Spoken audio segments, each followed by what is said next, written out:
J'ai envoyé des messages à la mauvaise personne pendant des années. Aujourd'hui les gars, on regarde une animation sur une personne qui a apparemment envoyé des SMS à la mauvaise personne pendant des années et on découvre enfin l'histoire. Apparemment c'est une histoire vraie. Donc c'est parti pour déguster. Oubliez pas les petits abonnements, les petits pouces bleus et on commence.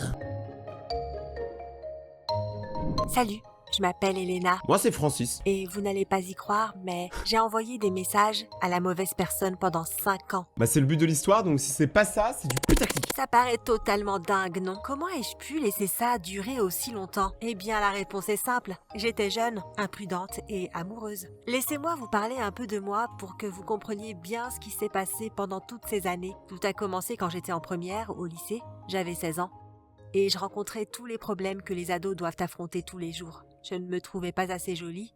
Je ne me trouvais pas assez mince. Et en plus, tu devais faire la queue pour aller à la cantine. Non mais on n'en parle pas assez, mais moi je dis, la cantine, ça devrait être remplacé par un chinois à volonté. Que ça, tout le monde peut aller prendre un peu ce qu'il veut, tout le monde mange à sa faim. En plus, c'est du poulet caramel. Genre, je comprends pas pourquoi ce n'est pas encore le cas en France. Je ne me trouvais pas assez bien de quelque manière que ce soit. J'avais une très mauvaise estime de moi. Le fait que je n'étais pas du tout populaire ne m'aidait pas à me sentir mieux en plus. J'avais quelques amies proches et elles étaient très gentilles avec moi. Pourquoi toutes tes amies ont l'air vieilles? Genre vraiment regardez leur tête, mais qu'est-ce qui s'est passé là aux sourcils? Vraiment, ils ont tous des dégaines incroyables. Mais on dirait clairement pas des lycéennes, on dirait des daronnes. Mais ça ne me faisait pas me sentir mieux. Après tout, elles avaient toutes des petits amis et avaient toujours des rendez-vous. Je restais à la maison avec ma mère, mon père et mon petit frère et boudais. Non mais ta mère, elle fait trop peur, frère, t'as vu ses dents? Oh, ne t'inquiète pas, chérie, me disait ma mère. Tu es la plus belle fille du monde. Mais c'est ce que disent tous les parents. Et bientôt, un super garçon le remarquera. Si j'étais la plus belle fille du monde, maman, il ne faudrait pas beaucoup de temps pour qu'un garçon me remarque, répondais-je amèrement. Ta beauté est à l'intérieur, chérie. Oh là là, le papa qui a des vraies phrases. Eh frère, ta beauté, elle est à l'intérieur. Et aussi le Big Mac. Et c'était là que je commençais à pleurer. Tu veux dire que je suis moche à l'extérieur, m'écriai-je? Mais ça c'est vraiment, le problème c'est que les ados, tu leur dis n'importe quoi, ils se vexent. Genre, en vrai, c'est pas ce qu'il a voulu dire. Moi, je comprends ce qu'il a essayé de faire. Mais en gros, oui. Il essayait de se sortir du pétrin dans lequel il s'était tourné, mais c'était impossible. Peu importe ce que papa disait après ça, j'étais toujours déprimée. En plus, tous les pères pensent que leur petite fille est la plus jolie du monde, non? Bah ça c'est vrai les gars, je suis désolé. Tout bon papa est obligé de saucer sa fille. Mais pour moi, ce n'était pas suffisant. Je voulais que quelqu'un me remarque, me voie vraiment. Pourquoi tout le monde dans ma vie trouvait l'amour alors que je devais rester seule et célibataire? Même quand j'allais faire les magasins avec mes amis, les garçons les draguaient, elles, et jamais moi. Ma meilleure amie me disait que c'était parce que je manquais de confiance en moi et était trop timide. Tu te caches derrière tes lunettes et tes cheveux. Comment veux-tu qu'on te remarque? Genre elle va enlever ses cheveux. Souris au garçon et je te promets que tu trouveras un super petit ami en un rien de temps. Au bout d'un moment, mes amies ont commencé à vraiment s'inquiéter pour moi. Elles ont essayé de me faire sentir mieux et ont suggéré que j'essaye une appli de rencontre. Mais pas à être audacieuse dès le début et je pourrais discuter avec quelques garçons avant de les rencontrer. Ça semblait être une super idée. J'étais vraiment emballée par l'idée. Alors j'ai accepté. Mais attends, mais là on dirait que tu lui as proposé, je sais pas, un truc sucré ou quoi. T'as vu ses yeux? On dirait qu'elle a pas mangé depuis 40 ans et là elle voit le premier burger. Nous allons t'aider à te créer un profil canon. Je pensais que ça allait vraiment marcher et j'avais hâte de m'y mettre. Enfin, j'aurais un petit ami avec qui je pourrais sortir. Je croyais vraiment que quelques garçons seraient intéressés par mon profil. Alors le lendemain, je suis allée au lycée très impatiente. J'ai mis la plus jolie robe que j'avais et j'ai coiffé mes cheveux en arrière pour qu'ils ne soient plus devant mon visage. Mes amis ont pris quelques photos de moi. Mais ça c'est trop une mauvaise idée. En vrai, mettez des photos de vous à peu près naturelles. Tu vois, si t'aimes bien porter des lunettes, fais pas de photos déjà où t'as pas de lunettes. Parce que après au final, c'est un peu comme un mensonge parce que la personne quand elle va te voir dans la vraie vie, même tous les jours, elle aura flashé sur une version idéalisée de toi et pas sur la vraie toi, tu vois. Je n'arrêtais pas de jeter un œil à l'appli. Encore et encore et encore. Tout ce que je voulais était recevoir un message. J'espérais avoir quelques options parmi lesquelles choisir et aller à beaucoup de rendez-vous sympas. Peut-être même avoir mon premier baiser. Ça semblait être un rêve devenu réalité. Mais très vite, le rêve s'est transformé en terrible cauchemar. Pourquoi?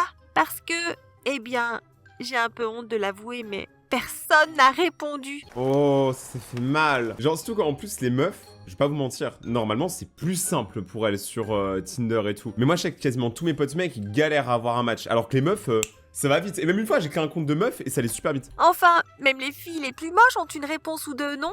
Eh bien, en ce qui me concernait, personne ne semblait être intéressé. Pas même les gens qui ne connaissaient rien de moi. À part ce qui était sur mon profil et ma photo, bien sûr. Oh, ça fait Alors, trop mal. vous imaginez bien que j'étais sacrément déprimée. Je n'arrivais pas à croire que ça m'arrivait. Mes amis essayaient constamment de me remonter le moral, mais j'étais inconsolable. Tu es tellement jolie, les hommes sont juste des idiots. Mais elle avait un petit ami et pas moi. Et ce n'était même pas le premier garçon avec qui elle sortait. Alors qu'est-ce qui n'allait pas chez moi ? Pourquoi je ne trouvais personne qui m'aimait ? J'ai décidé que c'était inutile de garder cette appli sur mon téléphone.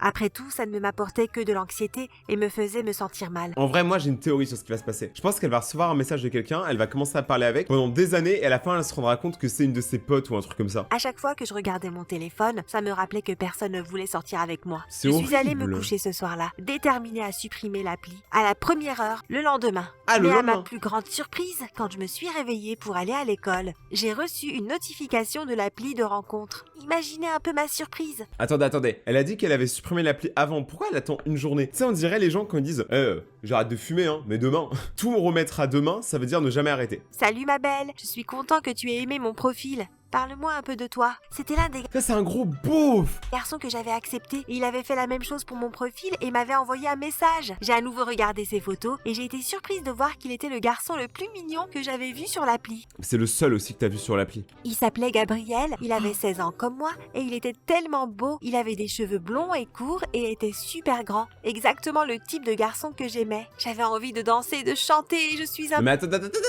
C'est un cheat code ça. Tous les garçons grands, ça marche. J'ai appelé ma meilleure amie et lui ai tout dit. Je lui ai même envoyé quelques captures d'écran pour qu'elle puisse voir le garçon qui m'avait contacté. Elle a répondu par message tout excitée. Punaise Elena, il est super mignon. Félicitations. Réponds-lui tout de suite. J'ai répondu rapidement, lui disais un peu ce que j'aimais et n'aimais pas, et à ma plus grande stupéfaction, il avait les mêmes goûts que moi. C'était comme si nous nous accordions sur tout. Depuis ce jour, nous nous envoyions des messages littéralement tous les jours, toute la journée. Mais attends, mais c'est moi où dehors, il fait nuit-jour. Je Regardez. me réveillais en voyant un Nuit, message jour. venant de lui et allais me coucher en lisant le plus doux des messages me souhaitant une bonne nuit. Bonne nuit ma belle, tu me manques déjà. Là, c'est vraiment très cliché quand même. Ça me faisait toujours sourire. Je tombais rapidement amoureuse de ce garçon que je n'avais jamais vu en personne. Vous voyez, il vivait dans une autre ville et comme il était aussi étudiant, c'était compliqué pour l'un de nous deux de simplement nous déplacer pour pouvoir faire connaissance en personne. Ma mère et mon père ne me laisseraient jamais prendre le bus pour aller voir un mec que j'avais rencontré sur internet. Ils paniqueraient s'ils savaient seulement que je sortais avec Gabriel. Alors j'ai gardé cette relation secrète. Seuls mes amis étaient au courant. Pendant très longtemps, nous discutions juste sur l'appli et puis sur d'autres messageries en ligne. Nous nous téléphonions même parfois, mais c'était très rare. Il avait Ah, c'était rare. toujours une excuse. Il disait par exemple qu'il avait mal à la gorge ou quelque chose comme ça. Moi, ouais, ça c'est un gros charlatan. Et je m'y connais, je m'appelle Charles. Au début, évidemment, je le croyais parce que je voulais croire qu'il était parfait. Le petit ami idéal. Vous voyez, peu importe que ce soit une relation à distance ou que je n'ai pas encore échangé mon premier baiser avec lui quand j'ai été diplômée au lycée. J'étais prête à aller jusqu'au bout pour Gabriel. Quand j'ai déménagé pour aller à l'université, c'est devenu encore plus compliqué de le rencontrer car nous étions dans des états différents. Je voulais toujours le rencontrer en personne. J'avais 18 ans et ça voulait dire que mes parents ne pouvaient plus m'interdire d'aller voir un inconnu. Pour moi, Gabriel n'était pas un inconnu. Eh, je le sens trop pas. Les gars, la fin de l'histoire, ça va être n'importe quoi. Ils auraient pas fait d'histoire animée. Il y a toujours une dinguerie dans les histoires animées. C'était l'amour de ma vie. Finalement, après avoir assisté à répétition, il a accepté de prévoir un rendez-vous pour me rencontrer. Nous ferions chacun la moitié du chemin depuis chez nous. J'ai pris 2 trains et un bus. Mais je me moquais de tout ça. Tout ce que je voulais était enfin le voir et échanger mon parfait premier baiser avec l'amour de ma vie. Elle arrivait, elle avait la dalle. Elle avait faim.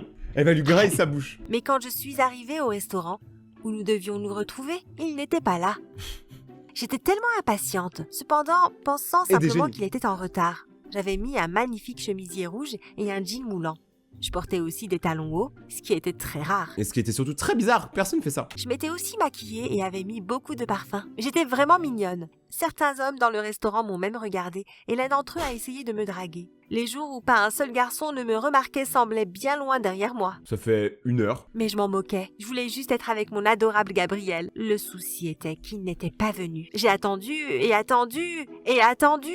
Je lui ai envoyé message après message, mais il ne répondait même pas. Et je vous jure, ça me fait trop de la peine parce que moi je vois ça comme de l'abandon et pour moi l'abandon c'est le pire des trucs. Je me sens vraiment trop mal pour elle. 1 heure entière est passée. Et enfin, il a répondu. Ah. Je suis désolée, ma douce. J'ai eu un empêchement familial. Je ne vais pas pouvoir venir. Je t'aime. J'avais le cœur brisé. J'étais complètement dévastée. Je suis vite rentrée chez moi. Mais ça voulait dire prendre un autre bus et 2 autres trains. C'était le plus long voyage de toute ma vie. Ce jour-là, j'ai refusé de répondre à ses messages et à ses appels. J'étais si énervée, si frustrée. J'avais tellement mal. Il s'excusait encore et au final, j'ai essayé de faire comme si tout allait bien. Mais je n'y arrivais pas. Je me méfiais de plus en plus de lui et j'ai commencé à faire des recherches. J'ai même exigé que nous fassions un appel vidéo. Ouh, là la meuf elle commence à parler français. Il a inventé des excuses, mais elles étaient toutes stupides. Et j'ai tout de suite compris qu'il mentait. Finalement, Gabriel en a eu marre de se disputer avec moi tout le temps et a enfin accepté cet appel vidéo. Oh, attends, vous imaginez, c'est vraiment C'est lui? là que j'ai découvert toute la vérité. Gabriel n'avait pas son âge. C'était un homme d'une 40aine d'années, grassouillet et moche. Mais je suis toujours l'homme dont tu es tombée amoureuse. Ouah, chelou, chelou. Il y a plein de trucs qui sont chelous. Déjà ses yeux. Mais en vrai, moi je dis, ça doit arriver tellement plus souvent que ce qu'on pense. Je lui ai dit que je ne voulais plus jamais lui parler. Et je l'ai bloqué sur tous mes réseaux sociaux et n'ai plus jamais répondu à ses appels. Ah ouais, carrément. Il m'envoyait email sur email, essayant d'expliquer pourquoi il avait fait ce qu'il avait fait, me disant qu'il m'aimait, qu'il voulait m'épouser. Mais il ne s'appelait même pas Gabriel, Il s'appelait Tom. il s'appelait Tom.